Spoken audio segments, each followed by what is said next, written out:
Chat with Ralph, it's the place to be. Bald as the moon, but full of tea. Divorce debates and cheating confessions, sexless nights and awkward questions. Oh, chat with Ralph, it's a laugh and a half. Grab a seat, tune in for the gaffes. Bald and bold, spilling the truth. Get ready, folks, here's your proof. Got no hair, but I got the flair. Marriage drama, we lay it bare. Infidelity, it's a spicy stew. Pour a cup, let's talk it through. So join the fun, don't miss a thing. Chat with Ralph's where secrets swing. Bald is beautiful and that's a fact. Now hit that stream, it's time to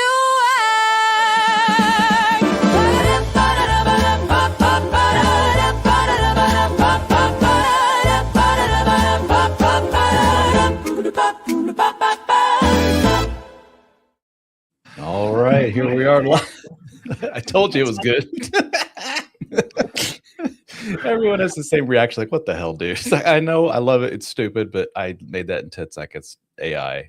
AI is awesome, isn't it? Are you using it much in your world, Mr. Marques? Absolutely are, yes. Automation, outreach, creating different things, music, follow up. Like I tell my clients, it's all about getting rid of the small, mundane tasks. Yep, so that's we actually got hired for our first speaking job directly all about AI by a client, PIA, Professional Insurance Agents of the DC, Virginia, North Carolina chapter. Very cool. Very cool. And you got a jersey behind you, which seems to indicate, Marques, did you play football?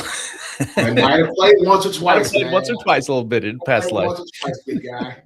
Well, let's introduce yourself to all these folks that are like, who is this handsome feller with Ralph? Marques, tell us all about yourself. My name is Marques Ogden. I am from Washington, D.C. I now live in Fuquay, Berea, North Carolina. It's about a half hour outside of Raleigh, North Carolina. I am a father of two amazing daughters, Ava, 21, Farah, 11. I am a national, international keynote speaker, business coach, corporate consultant, brand ambassador, podcast host. That's how I met Ralph, who's an awesome, awesome interview. And I'm a former, of course, NFL athlete. Very cool. Now, don't sell yourself short. You got a really cool story as far as, I guess you could say, rising from the ashes there, don't you? You want to talk about that? Yeah, so I got drafted to the National Football League by the Jacksonville Jaguars. My rookie head coach was Jack Del Rio, who's an amazing head coach. I had a great career, almost 6 years in the National Football League, enjoyed it, loved my time, worked hard, met some great people, lots of guys, camaraderie, the locker room. And I tell you all the time, that's what I feel, Ralph. Most guys miss. The money's one thing, sure, but they miss the brotherhood, they miss the camaraderie, they miss the locker room. That's what I feel most guys truly, truly miss. And so what happened for me after I retired, I had a deep time of like darkness, deep time of isolation, feeling like a fake, a phony, like, what am I going to do with my life? I have been playing football since I was in the 9th grade. And now here I'm 28 years old. And now that's 14. Basically, it was half my life at that time. Right? I started playing football at 14. I retired at 28. So right at that halfway point, I'm like, man, I've been playing football for just about half my life. What's next? And I ended up struggling immensely with addiction, with nightlife, with women, with all these things. And then I finally got my act together and I started Caden Premier Enterprises. Caden Premier Enterprises was launched as a small concrete contractor. We ended up growing to the largest African-American owned subcontracting company in the city of Baltimore and the state of Maryland, Ralph, for 2 years. We were national. We did a lot of things locally, statewide, even nationally. But unfortunately, Ralph, as the company grew, my ego got so massive, it got so out of control that I just started to believe I was everything great, nothing bad. I was everything awesome, nothing, could hurt me. And I just got this real negative sense of how to treat people and all this stuff. So I ended up literally losing everything that I owned in 2013. Everything. and I had to move from Baltimore, Maryland to Raleigh, North Carolina. When I moved here, I only had $400 left to my name. That's it. That's all I had left. And I ended up having to start over from rock bottom. I was fired from 2 jobs in the same week, financial planning, and I was fired from a construction company. I had both cars repossessed in the same day, not same month, not same week, same day. And I tell you, when I got down here, Ralph, I was $1,550 short of next month's rent. $1,550 short. So I was literally just a true hot mess in every sense of the word. So I ended up going to work as a custodian in downtown Raleigh for $8.25 an hour on the graveyard shift. One of my clients had a business working, she cleaned office buildings, mixed use, mainly office buildings and stuff like that, like the restaurant-based stuff like that, mixed use buildings. So she needed help on the night shift. And I said, hey, how much are you paying? She said, I'm paying $8 an hour. I said, when can they start? They can start next week. I said, please hire me. She said, I can pay you $8.25 an hour. I said, I'll take it. So that was me getting humbled to a degree. But I still, Ralph, did not truly get to that point of like, wow, I got to change, until I had my rock bottom moment where somebody's trash, rotten meat, nasty, protruding, horrible smelling garbage got all over me. And that happened. I said, whoa, this is my reality. Whoa. Because you can't really see, but behind me on this side, it's my first book, Sleepless Nights. And I tell everybody, I had so many sleepless nights between April 2013 and probably till about like September 2013.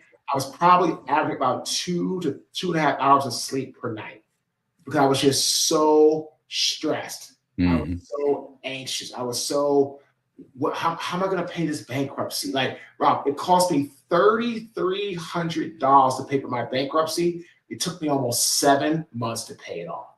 I would give $1 here, I go pay it. Try to keep up money for the food or rent, gas. I mean, it was just, I was piecemealing it, like, because we had no money. We had nothing. And so I ended up finally hitting rock bottom with that spoiled milk moment. And I looked at myself and said, wow, if I don't change, I'm going to be right here for the rest of my life. And that is when, Rob, I said, enough with this BS, enough with this pointing of the finger, start pointing the thumb. And once I did that, Ralph, that's when things started to change for the better. It took some time, and I started to speak because I felt, well, I want to help people not become the version of myself that put myself here. So I started speaking in September 2013, got my first paid job in April of 2016, 30 months later, finally got that. 2017, got my next paid job with the Buffalo Bills football team, NFL football team. And then 2018, came back to the Bills again. I met Mel Robbins. I got coached by her, went to a program at Penn State, learned the business about how to become a speaker, how to take your message and transcend it. And then the door started opening. So the last, now what is that? Almost 8 years, we've worked for over 85 Fortune 500 clients. That's awesome. 85. 5-time best-selling author, twice by ourselves, 3 times as a co-author. Our podcast gets about 300,000 to 400,000 downloads per month. We are on podcast shows like this. We are putting our message out there. And at the end of the day, Ralph, all I care about is helping people to push through obstacles. That's all I care about. I love it. That's awesome. Good for you, man. I get chills listening to your story. We talked about this on your podcast before, how similar your story and the story of a lot of professional athletes who did the old roller coaster ride, how similar that is to guys that went through the military, that they go to war, they go overseas, they have to kill a bunch of people, watch all their friends and everyone around them get destroyed and hurt, and then they're thrown back into normal society, and they're like, good luck, have at it. And they're just like, I don't know what to do. And that's their rock bottom moment of, I don't know who I am, what my identity is, and everything else. It's just so very similar to you guys with the past. Very much so, because we are trying to figure out what to do now that football is gone. You can't just walk around punching people in the face, hitting people in the mouth, trying to drive and pancake people, tackle people. This is not everyday life. In the NFL, that is exactly what it's all about. In regular life, you can't do that. So I tell people, if you don't figure out as an athlete, what is that next move? It gets very dark. It gets very depressing. It gets very, very difficult. Yeah. Now, a couple of avenues I want to take the conversation. One is, during all this up and down, were you married? Kids? So I was married. So it's a good point. So in 2012, I met my ex-wife, and she met me, and she was actually living in North Carolina. I was in Baltimore. We met on Match, and she left North Carolina to move with me in Baltimore. And then when I went bankrupt and broke, everything happened, we then left Baltimore, came back to Raleigh. She was with me through that process when it all started. And then my stepdaughter, when she got back down here, thrived around her family. And then that was 2012 we met. Then 2013 on my birthday, she told me that she was pregnant. And then now I have Fair, who's 11. So yeah, so then we got married in May of 2015. Wow. Now, that didn't end too well. Do we want to talk about the trajectory of that marriage? Yeah. Yeah, man. So my marriage ended in 2022. Unfortunately, our communication and, our intimacy just is disconnected. I remember really hard trying to save the marriage. So hard. But unfortunately, like I tell people, it takes two to tango, right? And my ex would tell you the same thing. Like she had checked out, and she told me that. And then I'm sitting there trying to struggle to fight to get it back. And then once I found out that we're just so disconnected, I made the difficult decision. I actually filed for divorce. My ex did not. I did, and it was not easy. It was a struggle, because the struggle was, I didn't want to not be around my kids all the time. But here's what I thought. Ava is going to college. So she was actually going to be going into her freshman year at that time. So she was gone. Farrah was only 8. My parents divorced when I was 8. It was 1988. And I met Ava when she was 8. A lot of 8s. So I said to myself, if I stay in this marriage, if I stay in this house, I'm going to be around Farrah 100% of the time, almost probably 0% happy or fulfilled. If I leave and I get my own stuff together, I'll tell you what, man, that first 2.5 months when I moved out of my marital home into a broken down, dirty, dingy, grimy apartment, I only had 2 weeks to get out. That's it. 2 weeks. And what happened is I ended up finding a place, 2-bedroom, fully furnished. When I left, Ralph, I had nothing. I just had my clothes, jersey, a couple like a Barry Sanders jersey over picture over here. I had a couple of my little trinkets, clothes. That's it. She kept everything. Beds, furniture, washer, dryer, everything. So I had to find a place that was fully furnished, which is not easy to do in such short notice. So it wasn't a lot of options.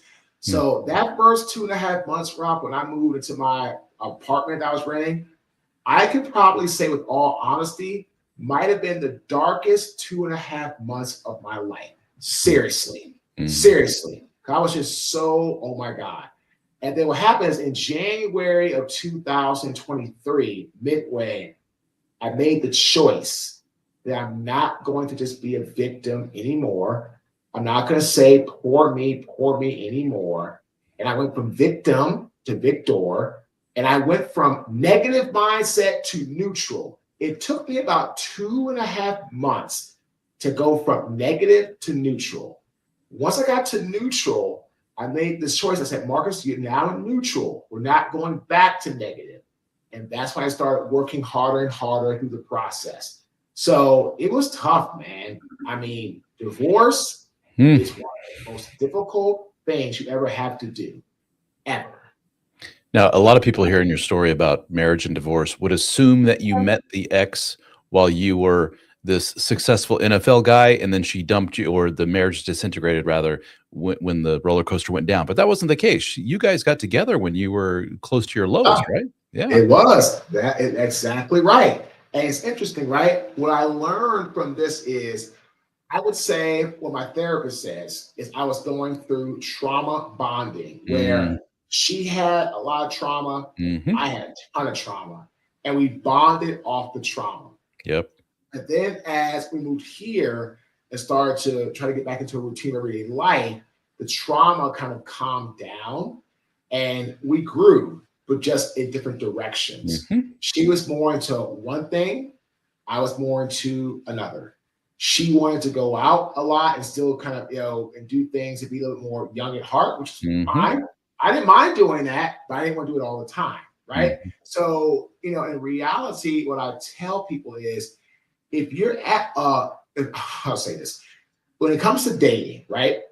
Do not try and date someone if you're at the highest high emotion or the lowest low emotion. And what happens is it's a false sense of emotion, right? I got with her when I was at the lowest point of my life professionally. I was going through my struggles. The business started to go under. I had no money. I had nothing. And so it was just a sense of trauma bonding. And that's what I can really see. You know what? I told my therapist, that's a very fair statement. Because at the end of the day, right, Ralph, in reality, I should have never married her. But, it's fine. I had my 2 kids and my life. And I guess I was married and tried marriage. And, and marriage with the right person, it feels great. It's great, but also it's a lot of work. So don't just go into it blindly. Love is awesome. It is a phenomenal feeling. It is a phenomenal, emotion, but it's also just that. It's an emotion. It's a feeling that you have to work on every single day. So if you're not willing to put the work in, don't even bother trying to get into a relationship. My opinion. Here's what we hear all the time in our group. And I put a link up to the group for the guys that are watching this live, helpformen.com/join to join the Brotherhood, which is our private support community for guys. Here's what I hear from guys in the group, guys that reach out to me all the time. They're with a woman. They're married for so many years. She cheats on them. They get divorced. He's heartbroken. He's down in the dumps, rock bottom moment. He gets him a girlfriend like immediately. He puts himself on those apps and he finds a new woman like right away. And guess what? He is just, oh my gosh, the Lord has blessed me with the most perfect woman ever. How did I get so lucky? This is amazing. She makes me feel like I've never felt with the wife. With the wife, it was the awful, and then she ended up cheating. It was terrible. But this new girlfriend, perfect. And I'm like, oh boy, here we go. And it always ends in some kind of chaos because they met under the wrong circumstances. He was really broken. She's like, I like broken guys. And they get together and they're 2 broken people and all kinds of shit breaks out. And it's just not good. And what a lot of those guys say is that breakup with new perfect girlfriend actually hurts worse than what he had with the divorce. Because he felt like he was so lucky and everything was just perfect and it was just amazingly awesome. And then life is like, dude, you did it again.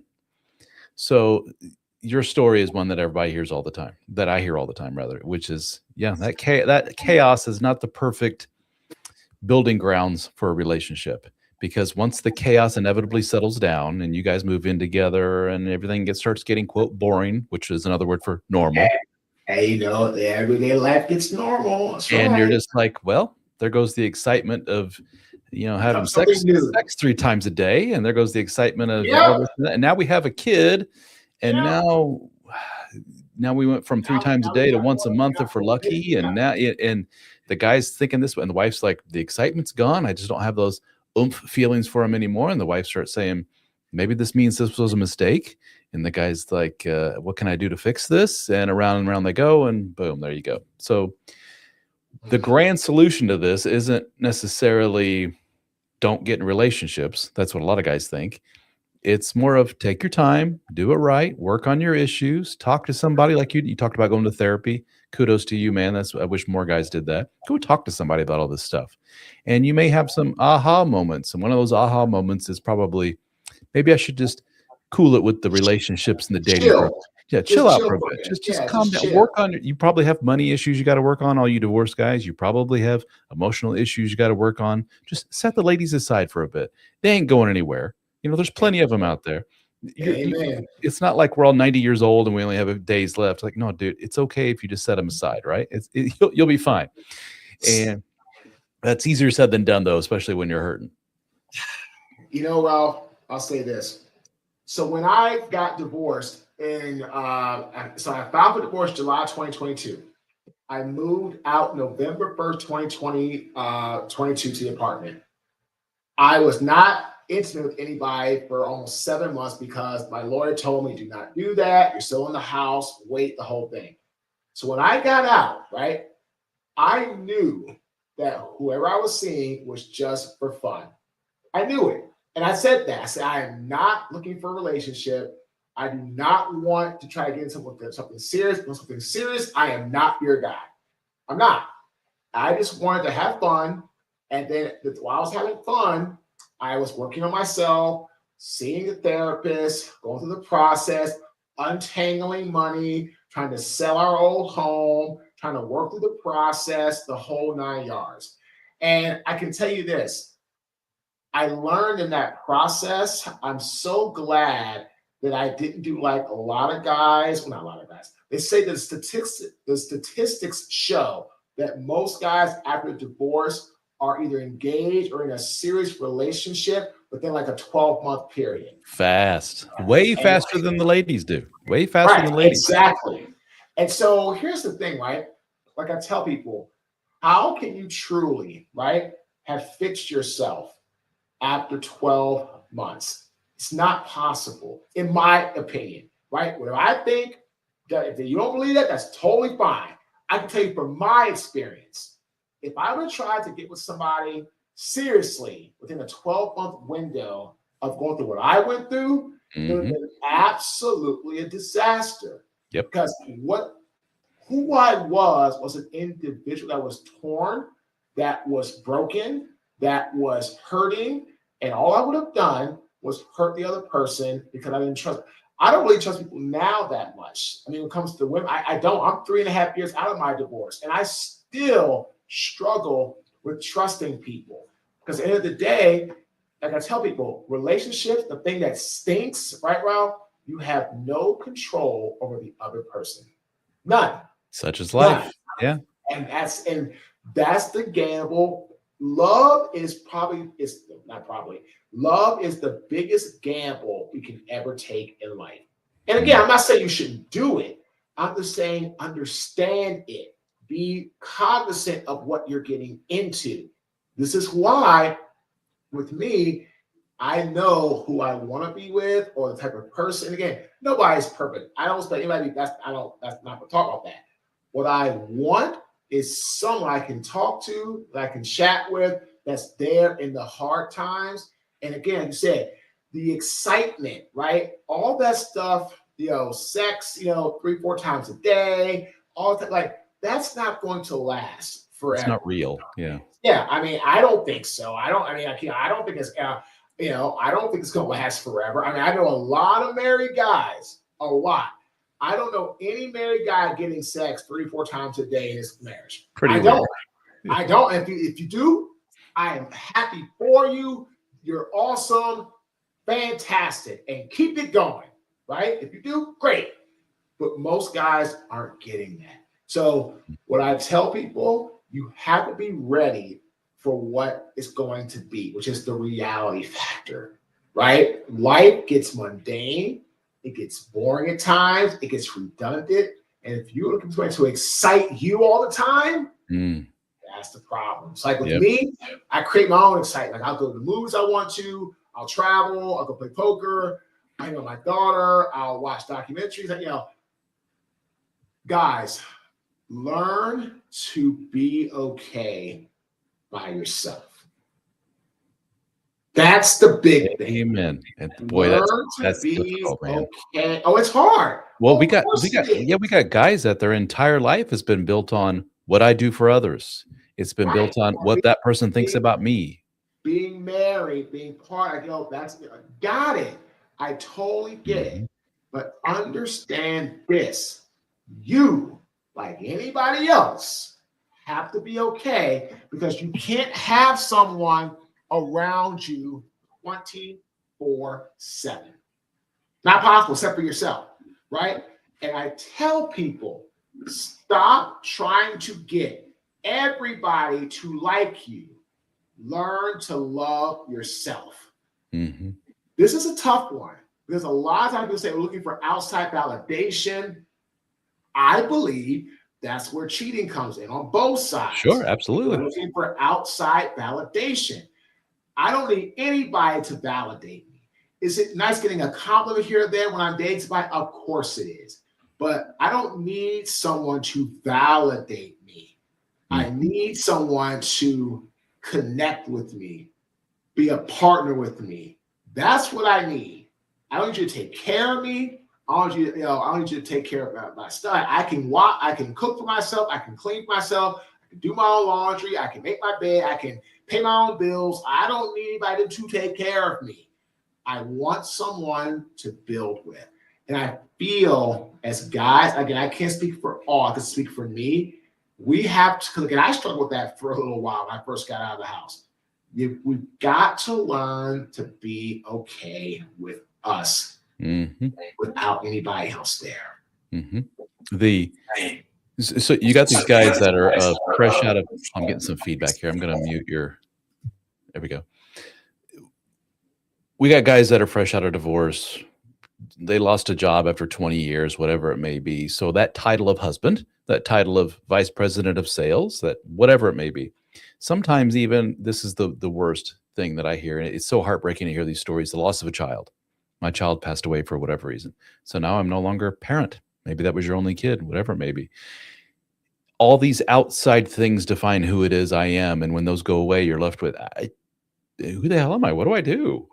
When the titles are gone, what am I left with? And what a lot of guys realize is nothing. I don't know who the hell I am. I don't know beyond NFL player, beyond soldier. When those things are gone. Now, to your credit, Marques, when you left the NFL shortly thereafter, if I'm right in the timeline, you started up a successful concrete business, right? So there's something, let me unmute you here. There's something in you innately that has that business acumen, that drive or whatever. Where did that come from, do you think, to go and start your own biz? So my dad was the first African-American bank manager for the Federal Home Loans Bank of New York in their DC office. So our dad went to Howard, got his degree in economics from Howard, got his master's in Maryland. He got his master's from the University of Maryland. So we learned a long time ago, like just from like childhood, about entrepreneurship, being in business for yourself, taking care of yourself. We learned all that stuff. And I was able to really watch people. I respect, like my grandfather was an entrepreneur and he had like an automotive business. He would help fix cars and things of that nature. My grandfather's next door neighbor, Uncle Trevor, had the same type of little auto business going on as well. So I was always fascinated with entrepreneurship, business, numbers, and also I have a degree in finance myself. And the thing is, I saw a lot of people in corporate America lose their job unexpectedly, without any notice. And I was like, man, I truly don't want this to happen to me. So I always felt that bug. When I left the NFL, I've been working with somebody for so long, taking people's orders, which is fine, right? It's fine. But I wanted to try something else on my own. I wanted to actually go out there and say, you know what? Can I do this? Can I set up a business on my own? Can I get myself situated and settled? So I always had that bug and desire because I just didn't want to keep having to follow the corporate ladder, the corporate environment.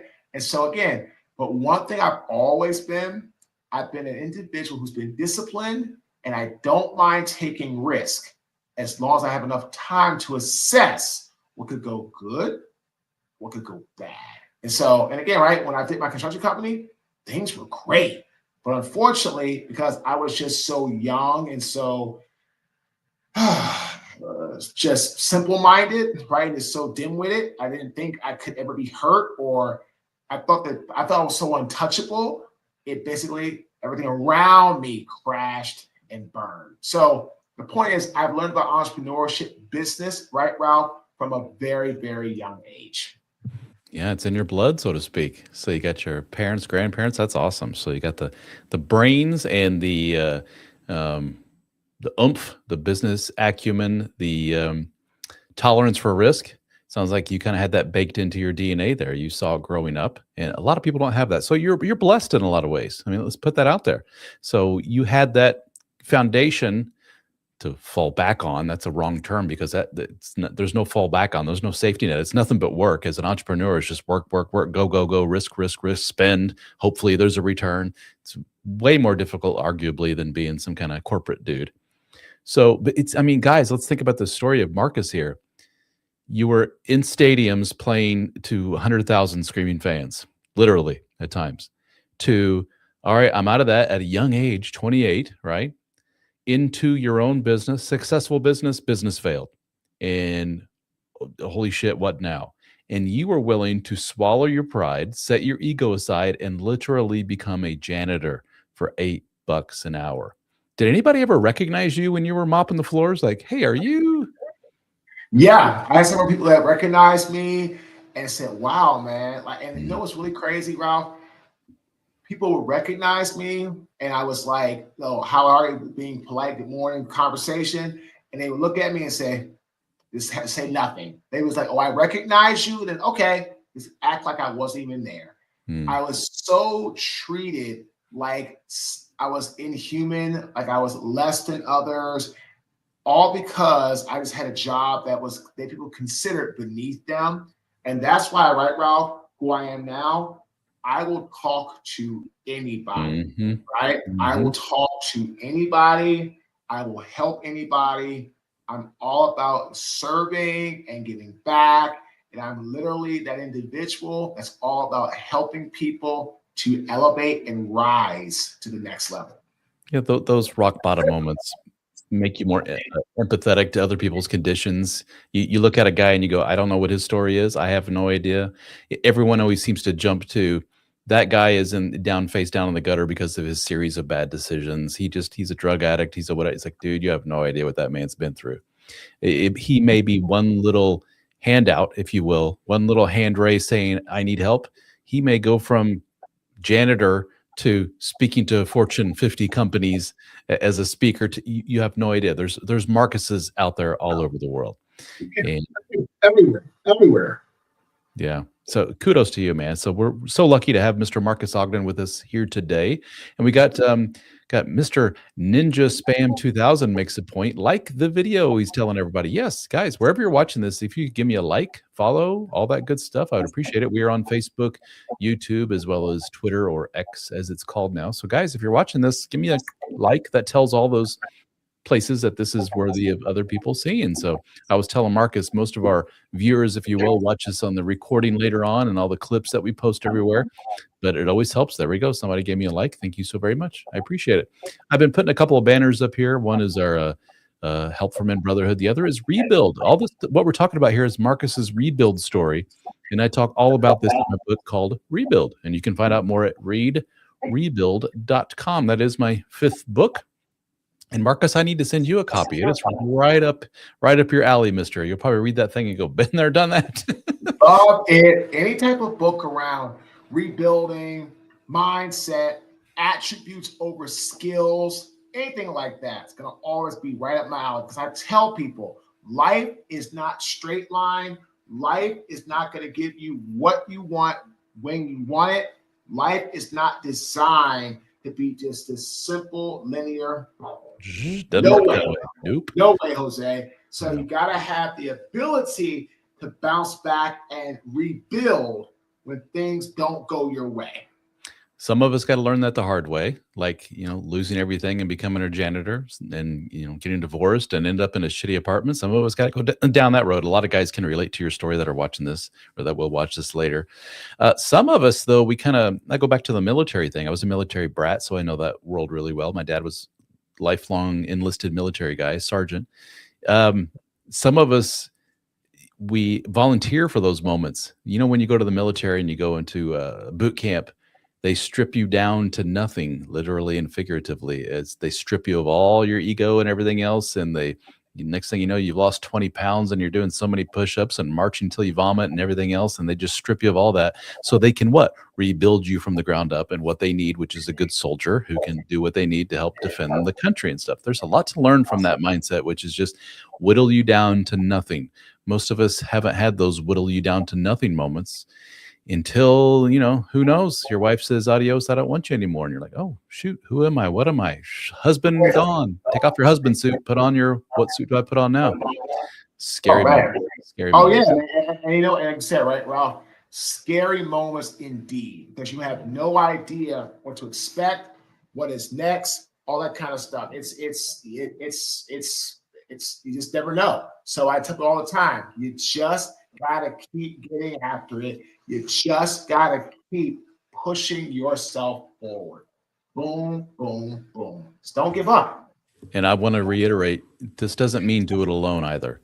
Because God, no. Marcus got help. I got help. All of us. And we can all attest to, it was that moment when I finally said, all right, I need a little something here. That finally we went from here to here, which led us to get to here, which led us get to here, just by virtue of networking and learning from this guy and learning from that guy. So many guys these days just think I can lone wolf this, just stay in my little apartment, get on the internet, figure it all out myself, make my money, to hell with the rest of the world. Everybody's done me wrong anyway. It's like, no, man, that's the wrong attitude for all this. No. Nobody can do it alone. Nobody. Because your mind, when you're in darkness, it can't see clearly. It can't see the forest through the trees. It can't see through the fog, brain fog, the darkness. It can't see. So this is why groups like yours, right, Ralph, helping other men, it's big because there's strength in numbers. It's about a tribe. You need to have people around you that are like-minded, that can tell you things without you even having to ask them. I'm part of this really powerful group of guys. They're all are successful in the insurance business, except for me. I do a lot of speaking in their industry, but they all have commercial insurance businesses, 7 figures, 8 figures, some guys 9 figures.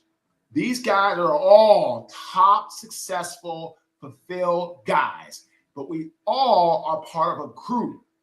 All of us can tell each other what we need to hear without asking. All of us push each other. All of us want the best for each other.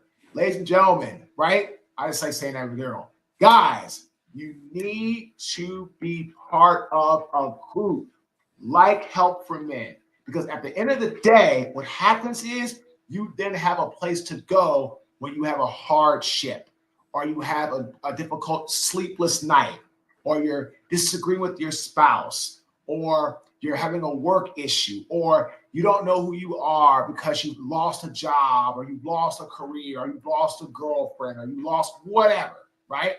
This is big, because what happens is at the end of the day, you must understand that you have to have that support group. Mm-hmm. The support group is going to allow you to vent, get things off your chest, and then move in a better situation. And that is what it's all about, Ralph. Brotherhood, community, tribe. There you go. It's vital. Vital. Vital. Absolutely. Before I did all this help for men thing and the dad starting over thing, I used to do marketing work for a bunch of different companies. And I used to work directly with like the head dude in charge. And every single one of them belonged to some kind of business group. They would run every decision by the group. They would always have little coffee meetings at the office. They would always be going to somebody else's office to have these little roundtable meetings. That really opened my eyes to, oh wow, nobody really does this alone. They're just all part of little teams. And then they would go to this team, and this guy would introduce them to another team and another team. And I became part of all these things. And I would get jobs that way and become like part of this web and this network and learn from all these guys. And there's nothing more valuable than, guys, here's the situation I'm going through. And the other guy goes, oh yeah, been there, done that. Here's what I did. And don't waste any more money going down that road, dude. Don't do what I did. I spent thousands on that. Go this way instead. This is the freebie way, whatever it may be. The same kind of logic applies to going through this stuff with all the divorce and all this other nonsense. Been there, done that, dude. Don't do what I did. Do this instead. Yeah, reach out for help. Go to here instead. Put down the alcohol. Do this, whatever it may be. To hear that from hundreds and hundreds of men all at once is just like, whew, I'm not alone. And then there's this group of expertise out there that allows me to expedite getting better instead of being down here for so long. And suddenly I jump up 10 notches because I have the wisdom of all these other guys there. It's invaluable. It's huge. So, take it from us guys for what it's worth. Two guys who have been there, done that. Don't do this a lot. It's ridiculous. Oh my God. Yeah, man. Because what happens is interesting, right? When I was in my apartment in that 2.5 months, I was alone. I talked to my therapist once a week on the phone, but I didn't leave. I very rarely left the house other than like work committed stuff or travel for speaking. And it was just isolation, darkness, depression. When I moved into my new home in May 2023, into a better development, more people, happier neighbors, more fulfilled neighbors, friendlier neighbors, I started to really live a more holistic, healthy life. Because what was happening was I was coming out of darkness into the light. And ladies and gentlemen, again, I would say that you're always. No, I'm sure we got some ladies watching this. We always put into the process. We have to have a group of people that can pull us out of darkness into the light. One of my favorite quotes by Aristotle: in times of extreme darkness, focus on the light. And help for men is the light to help men who are struggling get themselves back on track after a divorce, after a death, after a desertion, after difficulty, after all these different types of things, the different dimensions of life, right? Mm-hmm. This is a group that will help you to get out of darkness, get out of your own way, to get you where you belong and where you deserve to, which is fulfilled in the light with great people around you. Appreciate that. Thank you. Oh, got the voice coming back at me here again, a little feedback there. Where can we find out more about what it is that you do? Your book you mentioned behind you there, the type. Where can we find out everything you do? Is on your website, I assume? Thank you, Ralph. Yes, they can go to our website, www.marques, MARQUES, Ogden, OGDEN.com, and you can connect with us, or you can shoot me an email, marques@marquesogden.com, or check out our awesome podcast, Get Authentic with Marques Ogden. Please connect with us, check us out. We would love to chat with you and see if we would be a podcast guest, just have a conversation. Again, it's all about community and brotherhood. Very good. Thank you so much, Mr. Marques. Appreciate you, brother. Everything you do. Keep doing what you're doing. I look forward to continuing working with you and the podcasts and all that good stuff. It's been a pleasure getting to know you. I love surrounding myself with more and more positive people. In my world, it's very easy to go down black holes of just a bunch of guys being victims together. Woe is me. Life has beat me upside the head. Women suck and all this other. And you can do that, sure. And it makes you feel good to be part of a tribe that way. But you do that for a year or two and you're like, I'm still the same damn place I was before, if not more and more angry than what I used to be. It's still broke, still this, still. Eventually you go like, what am I doing? and you take a left turn instead. And I think you're part of that left turn. So guys, check out marquesogden.com. I put it in the comments there for everybody, so you can just click on that link and go to that and check it out. Mr. Marques, thank you once again. Appreciate you. And guys, thank you so much for joining us today. Check out helpformen.com. Go to helpformen.com/join. We would love for you to be in the Brotherhood group and join hundreds and hundreds of men who are all there to help each other out. So guys, we'll catch you on the next one. We'll see you later.